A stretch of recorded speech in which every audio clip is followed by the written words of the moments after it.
আওয়ামী লীগ ছাড়া ইলেকশন হবে সেটা বিএনপির সাথে তাদের ফ্যাক্ট হয়ে গেছে। বিএনপির সাথে যে লন্ডন বৈঠক এটা চূড়ান্ত। এবং আপনি দেখবেন যে এই লেজিটিমেসি নিয়ে আওয়ামী লীগ আবার এই মাঠে নামবে। আওয়ামী লীগ কিভাবে নামবে তখন হয়তো আমরা দেখব।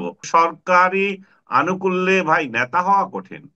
সরকার আপনাকে বানাই দিল মহান একটা নেতা, আপনি হয়ে যাবেন নেতা, এত সহজ না।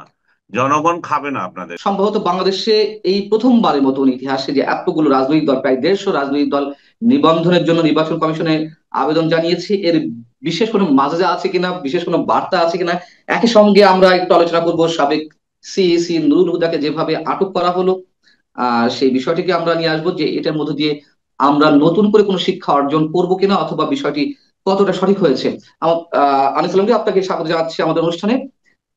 আপনার কাছে যে প্রশ্নটা শুরুতেই করতে চাই, 147টি রাজনৈতিক দল নির্বাচন কমিশনে আবেদন জানিয়েছে।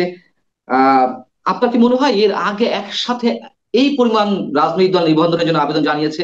আর যদি তা না জানিয়ে থাকে, তাহলে এর বিশেষ বার্তাটা কি এবারের জন্য? আমার মনে হয় না। এখন 75-এর পরে যখন সরকার পরিবর্তিত হলো, যখন বাকশাল পরবর্তী পরিস্থিতি রাজনৈতিক দলগুলোকে যখন নিবন্ধনের সুযোগ দিল, আমার মনে হয় তখনও এরকম কোনো ব্যাঙের ছাতার মতো একবারে দল বেঁধে সবাই দল খোলার জন্য পরিস্থিতি তৈরি হয়নি। 1-11-এর সময় তো আরো হয়নি, কারণ তখন একটা এমন একটা কাঠামো তৈরি করা হয়েছিল যাতে করে সব রাজনৈতিক দল বা ব্যক্তি কেন্দ্রিক যে রাজনৈতিক দলগুলো ছিল, এক ব্যক্তির এক দল, সে নিজেই নেতা, তার বউ হচ্ছে সাধারণ সম্পাদক, সেই মানে সে সভাপতি আর তার বউ সাধারণ সম্পাদক, এই জাতীয় বাংলাদেশে বহু দল আছে। সেটাকে বরং মানে উচ্ছেদ করার জন্যই 1-11-এর সময় এই যে নির্বাচন কমিশন তাদের আইন সংস্কার করলো, আরপিও করলো। তো তাতে করে কিন্তু একটা সুফল আমরা পেতে যাচ্ছিলাম, যে ফালতু ফালতু দলগুলো যে মানে রাজনীতিতে চলে আসতে চাচ্ছিল, ব্যক্তি কেন্দ্রিক যে রাজনৈতিক দলগুলো, সেটা একটু কমানো গেছে।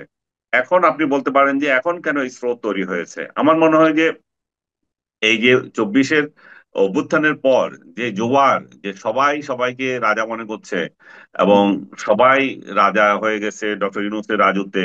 তো এবং আহ, রাজনৈতিক দল করলে তো ভালো, এবং ওই যে রাজার সাথে কথা বলা যায়, ওখানে ডাক পাচ্ছে, তারপরে বড় বড় অনুষ্ঠানে ডাক পায়। আর আরো আরো বিষয় হচ্ছে যে আমি তো কয়েকটা রাজনৈতিক নেতার কাছে শুনলামও যে ভাই আগে তো চাঁদা দিতে হতো, এখন তো আর চাঁদা দিতে হচ্ছে না। এখন নিজেরাই আমাদের নিজেদের কথা বলতে পারছি, এবং এটাও বাস্তবতা। আমাদের এখানে আপনি যদি আজকে বড় বড় ক্রিমিনালরা দল খুলতেছে, এবং শুধু সে না, আরো বহুজন আছে যেগুলো নাম গ্রাম কিছুই শুনে না, এই জন্য ব্যক্তিরা রাজনীতি করছে। রাজনীতি একটা ব্যক্তিগত অধিকার, কে করবে না করবে আমার তো কোনো, আমি বা আপনি কোনো বাধা দিতে পারি না। কিন্তু বাধা নিশ্চয়ই পারবে, দেওয়ার কিন্তু আমাদের আলোচনা কি শুধু কি আমাদের বিশেষ হ্যাঁ, সুবিধা পাওয়ার জন্য এগুলো হচ্ছে, নাকি আমরা এগুলোকে কিংস পার্টি হিসেবে অভিহিত করতে পারি? তার কারণ গত সম্ভবত ফেব্রুয়ারি পর্যন্ত যে পরিসংখ্যান আমাদের হাতে রয়েছে, 60টির মতন, 57 বা 60টির মতো রাজনৈতিক দল ব্যাঙের ছাতার মতো গজালো, এবং সবারই সেই লক্ষ্য 24-এর গণ অভ্যুত্থান, জুলাই যোদ্ধা হিসেবে নিজেদেরকে প্রতিষ্ঠিত করা এক ধরনের চেষ্টা। আহ, হুম। এইগুলো কি সবগুলোকে আমরা কিংস পার্টি হিসেবে অভিহিত করতে পারি কিনা? না, এখানে কিংস পার্টি একটাই। এখানে অন্যদের কোনো সুযোগ নাই যে কিংস পার্টি হওয়ার।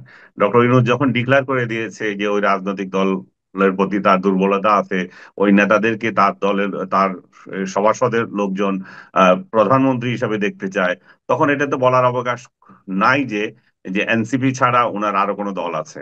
এনসিপি ছাড়া ওনার যদি আর দ্বিতীয় একটা দল থাকে সেটা হচ্ছে জামাত ইসলামী। বাকিগুলো আমি মনে করি না যে উনি তার রাজনৈতিক দল।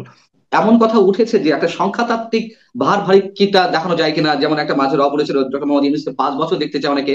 যেমন গত শনিবারই একটি অনুষ্ঠান আমরা দেখলাম, 35টি রাজনৈতিক দল এবং 4টি রাজনৈতিক জোট, তারা একটি সংস্কার জাতীয় জোট, এই টাইপের একটি, মানে 4টি জোট সহ 35টি রাজনৈতিক দল, তারা আবার আলাদা একটি জোট করেছে, সংস্কার ছাড়া কোনো নির্বাচন হবে না। এই যে 35টি রাজনৈতিক দল, 4টি জোট, অমুক অমুকে চাই ডক্টর মোহাম্মদ ইউনূসকে 5 বছর ক্ষমতা রাখতে, বা সংস্কারের পক্ষে এতগুলো রাজনৈতিক দল আছে, এইগুলোর শো অফ করার কোনো বিষয় থাকতে পারে কিনা?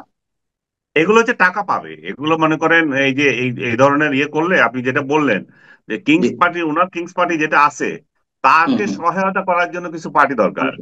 জি। সেই সহায়তা করার জন্য এই এই আগাছাগুলো আছে। যেমন বললাম না আগে, আওয়ামী লীগকে সহায়তা করার জন্য এগুলো ছিল, সেরকম ছিল। কিন্তু তখন এটা দেখানো ওই ওই দলকে সহায়তা করার জন্য, কিন্তু ওভারঅল ডক্টর ইউনূসের মহান কোনো কাজ করার জন্য এগুলো নাই এগুলা।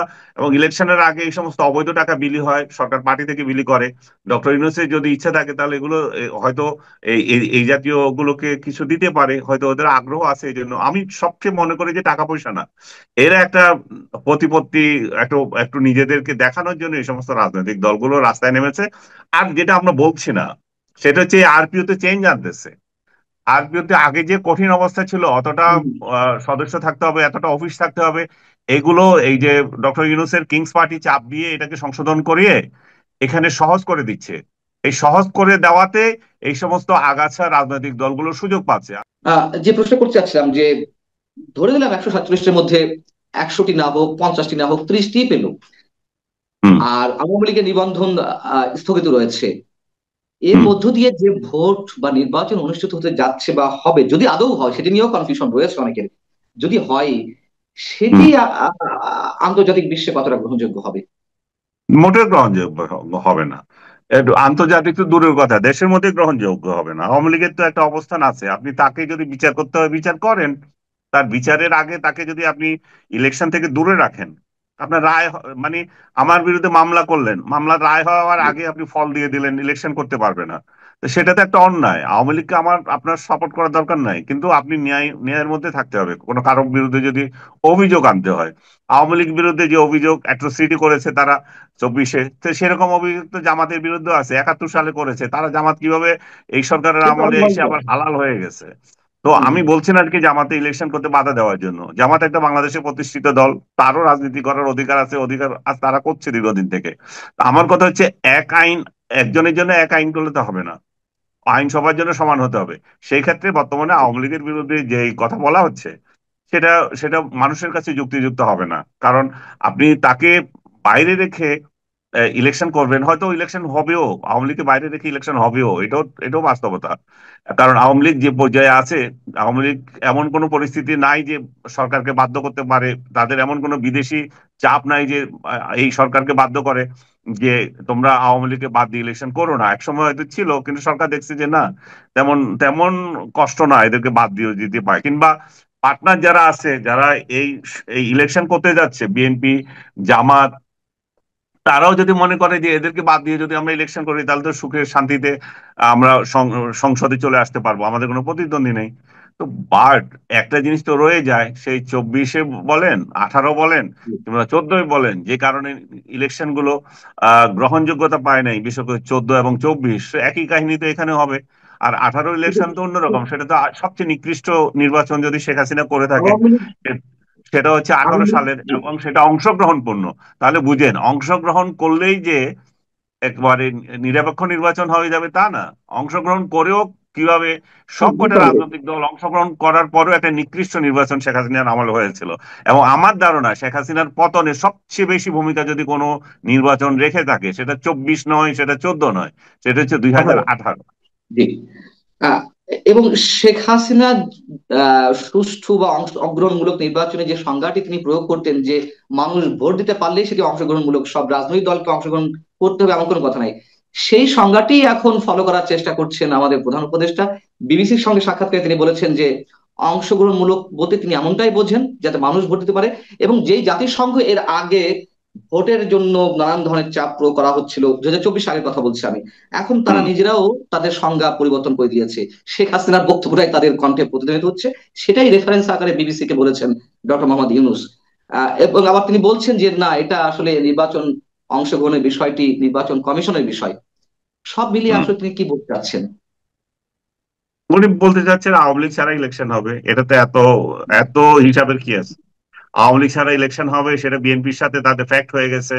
বিএনপির সাথে যে লন্ডন বৈঠক, এটা চূড়ান্ত যে বিএনপি তো বহু আগেই আওয়ামী লীগকে ইলেকশনে রাখার পক্ষে চাপ দিয়েছিল, বিশেষ করে ক্ষমতা পরিবর্তনের পরপরই আওয়ামী লীগের বিরুদ্ধে যখন অ্যাকশন নিতে যাচ্ছিল এই সরকার, তখন বিএনপি এটা বলেছিল যে না, তারা থাকবে ইলেকশনে। সেরকম কথাবার্তা হয়েছিল, বিএনপি কে বরং অভিযুক্ত করা হয়েছিল স্বৈরাচারের পক্ষে বিএনপি লোকেরা কথা বলছে, এরা ভারতীয় হয়ে গেছে। কারণ ভারতও চাচ্ছে আওয়ামী লীগ ইলেকশন করুক, এরাও চাচ্ছে। তাদেরকে এজেন্ট হিসাবে ট্যাগ দেওয়া হচ্ছিল, ভারতের সাথে তাদের ধরম মরম হয়ে যাচ্ছিল, এগুলো বলছিল। তো এখন বিএনপির সাথে সরকার সেই প্রতিশ্রুতিতে আসতে পারছে যে আমরা ওদেরকে ইলেকশনের বাইরে রাখবো, এবং ফেব্রুয়ারির আগে শেখ হাসিনার বিরুদ্ধে একটা যেন তেন আহ, মামলা দিয়ে দেব, মামলার রায় দিয়ে দেবো। তো তাতে করে হয়ে গেল, তো রায় যখন হয় তখন শেখ হাসিনা ইলেকশন করতে পারছে না। আর দলের উপর যদি রায় দেওয়া যায় তাহলে তো আরো সুবিধা হয়ে গেল সরকারের চাপে হয়তো। কারণ এবং আচ্ছা। সরকার তো তাকে তো অলরেডি তখন থেকেই তো, যখন তারা এটা চাচ্ছিল, আপনি কি খেয়াল নাই, তখন থেকেই তো বিএনপি কে নানা মহল থেকে আওয়ামী লীগের দোসর, কিংবা যে ভারতের সাথে সম্পর্ক হয়ে গেছে, এখন রয়ের এজেন্ট হিসেবে তারা কাজ করছে, এই ধরনের অভিযোগ দেওয়া হয়েছিল। তো হুম তারা হুম হুম। দেখবে, এবং এইটাকে কেন্দ্র করে ডক্টর ইউনূস হয়তো নির্বাচন পিছিয়ে দেওয়ারও ফন্দি করছিলেন। তো তাতে করে বিএনপি চাচ্ছে যে কোন রকম ভাবে একটা ইলেকশন হোক, আমরা আসি। এবং কে না চায় বিনা মানে ইয়েতে প্রতিরোধে গোল দিতে।